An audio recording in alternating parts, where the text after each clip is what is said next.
So beautiful. Yes. So welcome back. Good to be back. Yes. I think.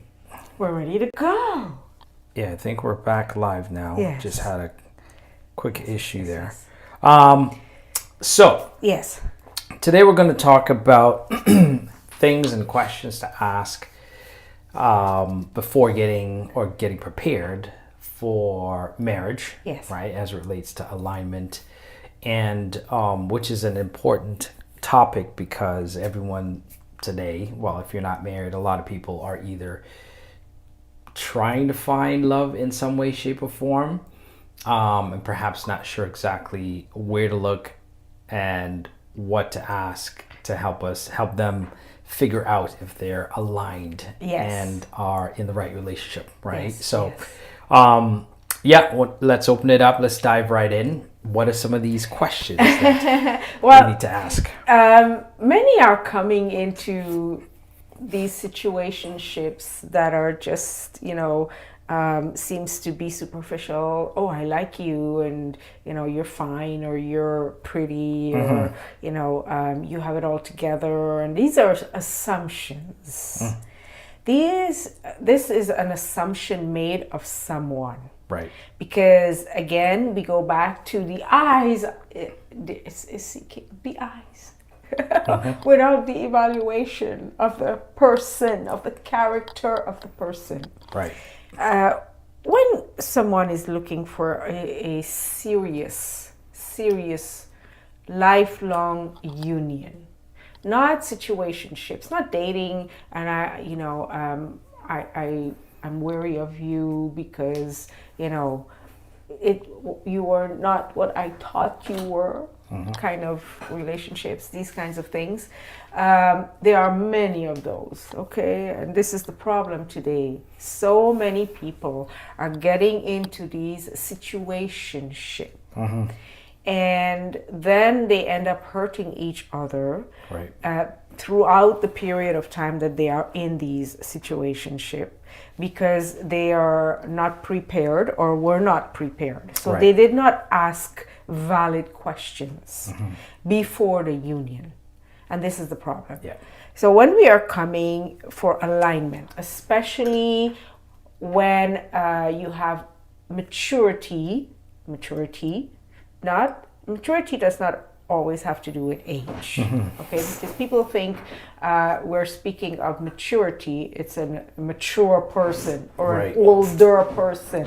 This is not necessarily the case. Right.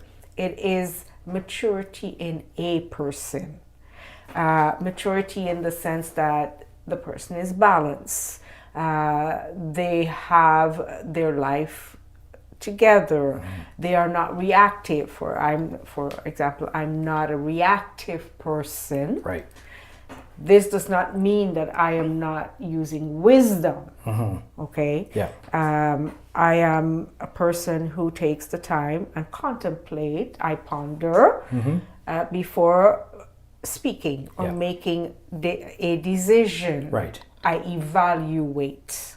Therefore, and so when we're in the process of courting, we are evaluating the person that we say we are going to spend our life with. And the right questions must be asked for the alignment. So example, one is going to use oneself as an example. Okay. I am a purposeful person. My vision for life is purpose for humanity, not only for myself or to have this person in my life. For me it would be a husband in my life, just to have a husband. No, I desire a husband in my life that we are aligned for the same vision and purpose. We are not necessarily going to do the same careers. That's different. We're not necessarily going to be in the same career. Or in the present moment of the courtship, for example, 2 doctors or 2 nurses or all of this. We're going to be on different careers. However, we're going to have some qualities values and purpose we must have in life to fall into place Right. for alignment. Yeah. The question you should ask is long-term vision. So when you meet someone and you are now considering this person in your life, what are your long-term vision for life? What are your goals? What is your purpose Right. for life and in life? And you evaluate, ask the question, are you a family-oriented person? Do you love people? Do you love children? You must ask these questions. Right. Because you could be unaware that you're coming into union with someone and you're thinking or expecting them to love children because you want children, Right. and then come into the union and find out that they do don't. not want to have children. These things is very, very important to ask. What do you think about couples where, one person may sacrifice? So as you mentioned, like for example, children, right? One partner may say, okay, I don't want to have children.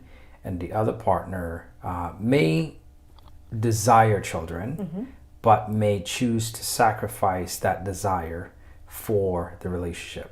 Is that something that is healthy? Should somebody do that if they really want kids? That person that is making that choice to sacrifice will lack something within themselves. Right. They will lack that joy of desiring the child. Yeah. Because a child is legacy, especially to continue. If you are an only child and you are desiring to have children, this is legacy continuing. Right. This is your lineage. A child is not only, a physical being. A child is your lineage continuing. Yeah. Is carrying on your legacy, your name, your genes, your DNA. Yeah. Is continuing through generations to Yeah. come. Right? So it is important for that person to know this, that if they're going to make that choice to say, I'm going to sacrifice, will they forever in that union be happy, be joyful, be peaceful with Right. that decision? Yeah. Or will they always be lacking something? Yeah. And they're just now going into, choosing to be in the union because they're already married. Right. And being that part of them Yeah. is missing. Yeah. So they should, and it's a tough question because,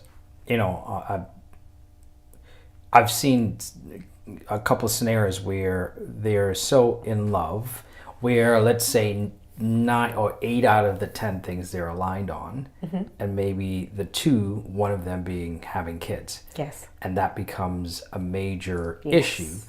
But what you're saying is, if it's something you truly desire, then if that alignment is not there, then you may Yes. look elsewhere.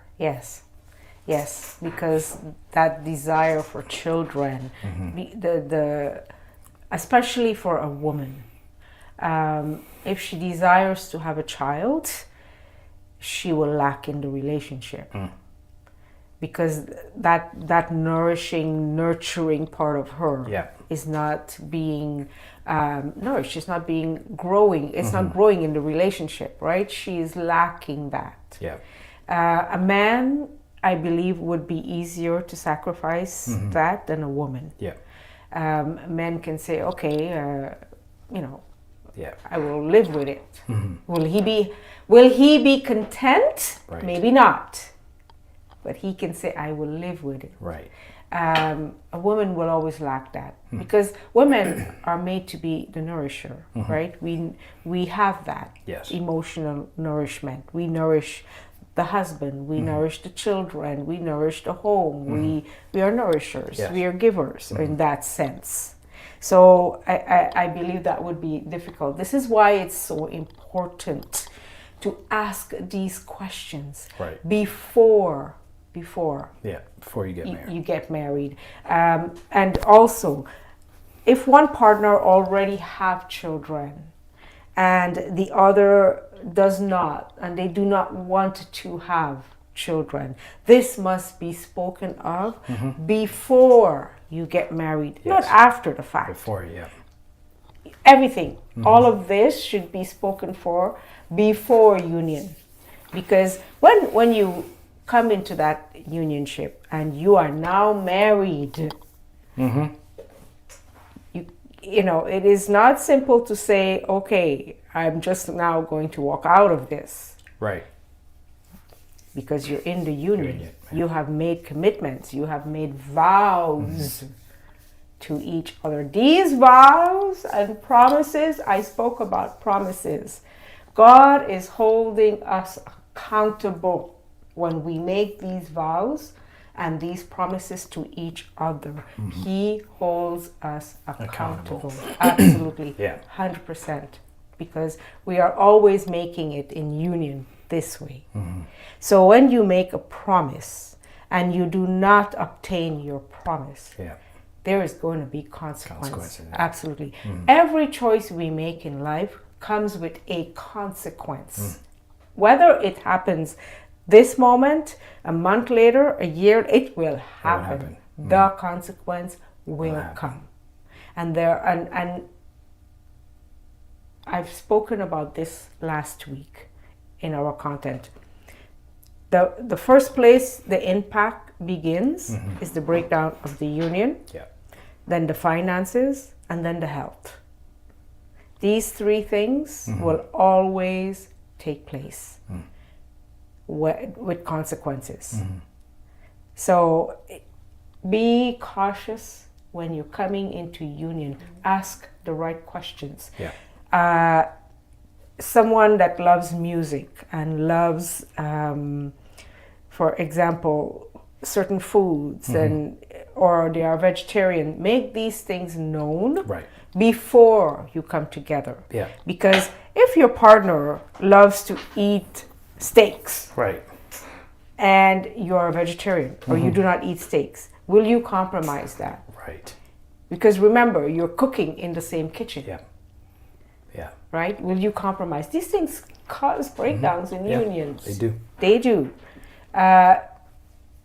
Number 2 question. When it comes to finances, this is a communication that needs to happen. Must take place. What are your goals when it comes to financial building for our legacy in life? Are you wise when it comes to finance? Are you a saver? Are you a spender? Do you love to wear the most expensive things or to have the most expensive things? This is how you're knowing the character of the person that you are coming in union with. Is your partner going to support you? So a question for me is, for example, I come in preparation of getting married, and I ask my partner, if I was to lose everything tomorrow, will you still be with me? Major question to ask. Major question to ask. Okay, that's a good question. Will you still be with me if I was to lose everything? Because when we make this vow, for better or for worse, in sickness and in health, and then crisis happened, and all of a sudden the vows does not matter anymore, because the one person, oh well, you lost your business, or you lost the finances, or you do not have any more, or you have a setback, and they're like, well, I cannot live with that, and so they're leaving. So this is a very, very important question to ask. If I was to lose everything tomorrow, will you still stay with me? Because you can perform, and this is what happens 100% of the time. Most people perform for the job. They give their best to the job. They give their best to the friends. They give their best exterior out there. Right. And when it comes to the person, they Then say, it's- yes, they get the second best or the last of. They are the least of, Right. right? So this is, and then the marriage starts, or the relationship starts to fall apart, and the person is wondering, well, what's happening? Yeah. You're lacking in this area. So these questions are important Yeah. when it comes to the money. Do you have a desire to work? Or, you know, the discussion should be, is the husband going to say to the wife, well, I'm going to support you financially. Yes. And, you know, you take care of this, and this. That those decisions must Be made. made before and not after the union. Yeah. Yes.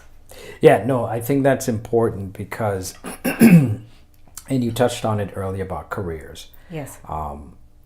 What I've seen is if you have two highly professional individuals, not that they can't excel at their own profession, but at some point someone has to sacrifice their profession, right? Let's say, obviously, when a female gets pregnant or the wife gets pregnant, has kids, now she has to sacrifice her career in order to raise the kids. Now, if you ask me, I think it's probably the most important job a mother or wife ever has, and that is to raise a child. Yes. Right? So career can set aside, because let's be honest, in a career, you're working for somebody else.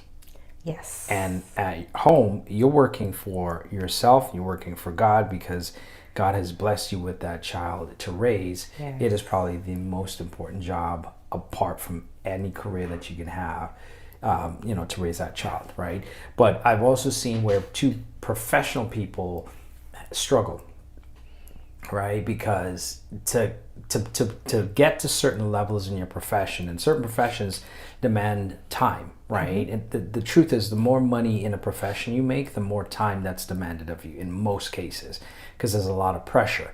And navigating that, I've seen a lot of professional couples have challenges. This is why, when you think about it, lawyers, doctors, they tend to have the highest divorce rates, right? It's because, not that they can't pursue that profession, but it does come at a cost, right? Now, when it comes to mothers, females, and planning their careers, I hear they get caught in between, should I pursue my career first, or should I pursue my relationship for a union, for marriage, wherein raising children becomes part of it? This is why, so important again, this must be considered before you get married. Two doctors, two lawyers, they're going to be working 70 hours, 80 hours a week. Yeah. This must be discussed. Are we going to have time for each other? Are we going to have quality time? Yeah. When we have a child, does one of us stay home? Do we put the child into care? Are we raising the child as parent? Now, this is a question that came into me actually 2 weeks ago. Okay. About children should have education in school, and they should be taught how to survive in life. No. This is first and foremost, parents are leadership role for their children. We are the teachers before they go to school. Right. The school is not to teach them Yeah. values, respect, the quality of life, how to survive, how to live life. Do not expect this from schools. Right. And the teachers are not there for that purpose. The teachers are there to teach a program and not to teach your child how to be a good person, Right. or how to be a respectful person. That's not their jobs. Yeah. This job belongs to parents, first and foremost, okay? So the parent becomes the leadership for the child. Whatever that child see that from the parent, that child will repeat in life. Right. And continually repeat in life. Yeah. Because they're learning it from home. So everything begins at home. Going back to the sacrifice of when you have a child. For personally, first I'm going to say this. Personally, selfless love is a sacrifice.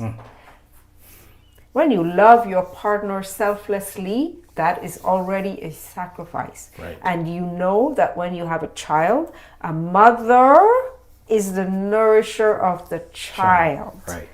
The father leads as a mentor, but the mother is the nourisher. She beholds, she nourishes that baby, that child. Yeah. So yes, she must know that she will make the sacrifice. And that should not be a situation, because you're not making a sacrifice for an entire lifetime. Right. You're making a sacrifice for a period of time. So then the question is, do you love the career more than the child? Do you love the money more than the child? Questions. Do you love the money more than the child? If you love the money more than the child, then you shouldn't have a child, because then you love money. Yeah. Right? And that's a very good point, because again, you know, some women may say, well, now that I have a child, I have to go to work in order to provide for the child. But I think it's the other way around, right? Again, which is more important, the career or the child, right? You have, but in today's society, there are many, many, many cases where they have a child and the husband or the boyfriend, if they get into these situationship, is no longer around.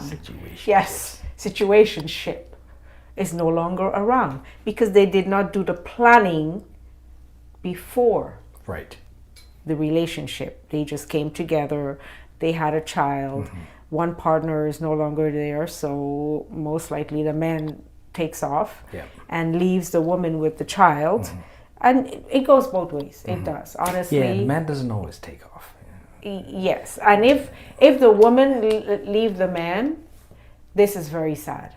Women, this is very sad for you to leave your child with the husband or the boyfriend, or this is your child.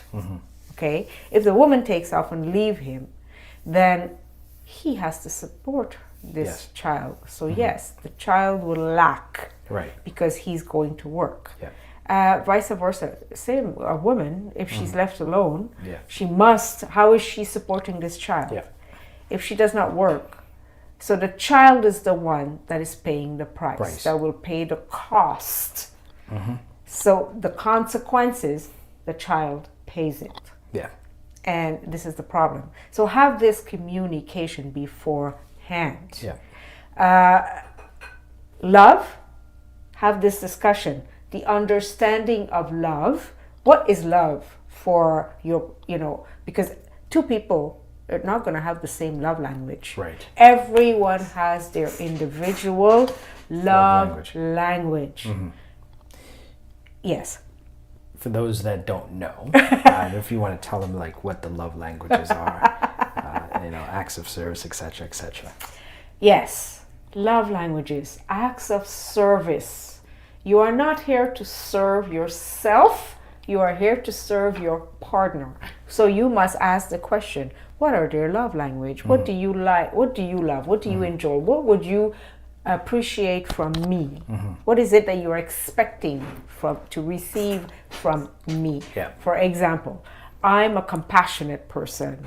I'm a lovey-dovey kind of person. I'm a person that likes to have quality time and quality moments and takes walk and go to the, have a latte and drive the car and play the music. And I'm this person. I love to enjoy life. I love to go to the shows and the music festivals. And if my partner is not going to be available and I am doing these things by myself, Yeah. why have a partner? Yeah. Because I'm doing it by myself. By yourself, anyways. Anyways. So I'm living a married life in a single, Yes. I'm in a marriage, living a Right. single life. Yeah. Why am I married again? That's the question, right? Yeah. So these are things that are important. If you are in a courtship and you don't speak to your partner for, for a week, what do you expect to happen?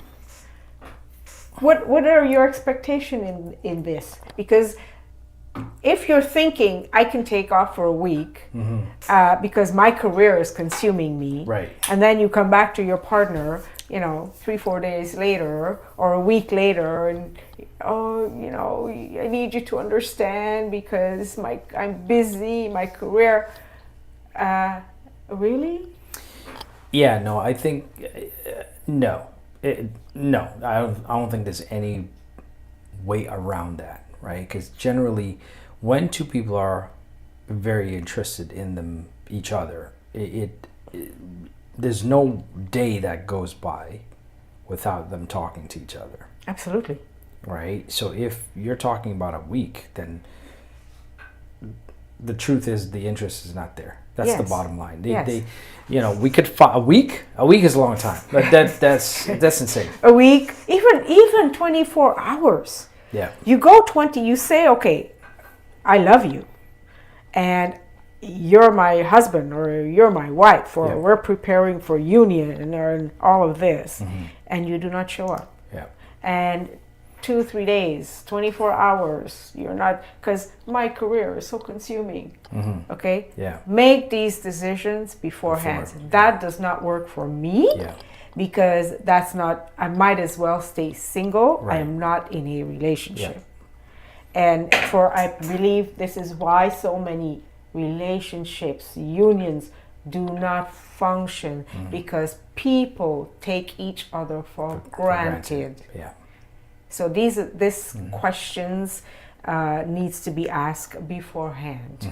Are you available for us, to have this quality time? Right. Are you a simple person? Do you like food? Do you like to go to the shows? All of these things must be asked. Yeah. Another important question to discuss before union: sex. This must be spoken about also, because you could have one partner likes all this crazy stuff, and one partner is like, what? Yeah. No, that's not my thing to get Yeah. into. Yeah. A lot of couples want open relationship when they're in a marriage. I don't know how you do this, but It's not my cup of tea. that's not well. It's what's the word for it? It is not ironic. It's an oxymoron, Yes. because a committed relationship is committed. You can't have an open committed Relationship. Thank you. It's an oxymoron. But this is what is happening in today's society. Yeah. They want to have the person they say they love. However, the heart is not fixed on that person. Right. They want to have an open relationship. I have been proposed this. The answer is no. Never, ever, no. It's not happening, okay? I am for one person only. This is not happening. Yeah. So these things, but there are people who likes this out there. Yeah, I mean, listen, and again, I think what we're talking about here is we're talking to people who want that Foundational. a marriage. Yeah, they Yes. want a union. They want to develop a core family unit, right? The people that want to have open relationships, I'm sorry, at your core, you're not committed. There's no values. Yeah, you're prioritizing yourself. Yes, over absolutely. the mission. Absolutely. The mission, the purpose, and the person. Our podcast, first and foremost, is based in the divine creator this way. Unionship, one in unity with God. Yes. Correct. So our foundation is always, no matter how we bring this about, is always based on God first. Yes. And when we are going to go before our Creator and we reverence our Creator, and then you're going to praise Him on one hand, and on the other hand, your character Right. does not carry that value. Yeah. Does not speak of that value of the Creator. You are lusting after women. You're, in a union, but you're hugging and touching and feeling and partying and doing all these things behind the scene, or, Yeah. and then you go to church and say, well, God, here I am. Right. I serve you. I reverence you. You believe God is that's honoring to God? No. Be away. Be gone. Not Off with only his that. Not only that. How do we do such a thing and then go and speak to someone else about God, about our Creator, how awesome He is, how, what a miraculous God He is, how loving He is, and how do you share this? What character are you representing to someone else when you're sharing God, but you're doing all of these things? Yeah. Right? You're an oxymoron again. Yeah. You're contradicting to yourself. So yes, the foundation in these things must stand. And sex in a union is important. It is very important to keep a healthy relationship. So this must be discussed before. What do you like? What don't you like? Are you a person that likes to hug or hold hands, or are you affectionate? Are you affectionate in public? Because I'm affectionate everywhere. I don't have I'm not going to hide who I am. Right. So therefore, this must be discussed and known about. Are you, going to be affectionate when you're around your friends, or reserved, or all of these things take place, and they matter. They matter. Be the same person you are behind the scenes, in front of the scenes, beside the scenes, in front of everyone. You must present whom you are. Authenticity is so important.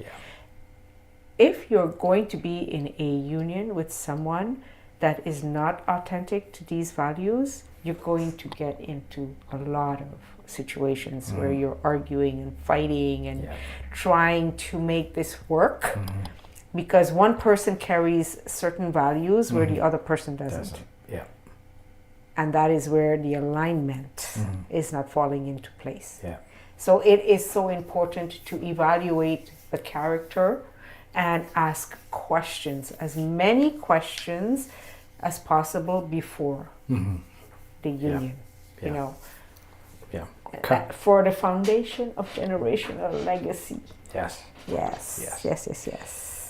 Well, I believe you had more questions, but we want to keep these episodes spicy. So I don't know. We might do a part two. A part two? Yes. But, I'm going to have questions about it, so maybe we'll have a part two on this. Spirituality should be discussed beforehand, not after the fact. Because people often do not discuss their spirituality or their religion or their belief or their faith. And then they come together and found out, oh, wait a minute, you do this and I do this. And so your light and darkness cannot coexist and will never coexist. It will never happen. So this must be discussed. Spirituality, your faith, what are your beliefs? What are your, foundation in life? Are you a family person? Do you like the family? Don't you like the family? Should, are we going to have family gathering together? These things, have discussions about them. They are foundational to a union. And it's very important. Absolutely. And look out for the red flags. So important. Very important. Yes. Well, another great episode. Thank you again for joining us. Stay tuned for more. Yes, actually, we should announce our more that's coming. We're planning Yes. a 4-week session, correct? 4 weeks. Yeah. And if this is, really demanding, we will continue it Yeah. on how to build wealth. Yes. Yes. So we're going to dive into money matters. Yes. In the coming months and how that plays a role in a marriage and a union, but overall, right? Even as a single person, Yes, absolutely. how to get yourself situated so that you can build, some wealth and manage your money the way you should. Yes, for me is more. You're going to speak mostly about wealth. I'll speak mostly about managing your money, and if you lose it all, how to get back on your feet. Yes. So this will be a flow of the next 4 weeks. Yes. Yes. Join us. Looking Awesome. forward to it. Good to see you guys and Yes. talk to you soon. Have a blessed week, everyone. Thank you for your love and support. Yes. Peace to Have a good everyone. one.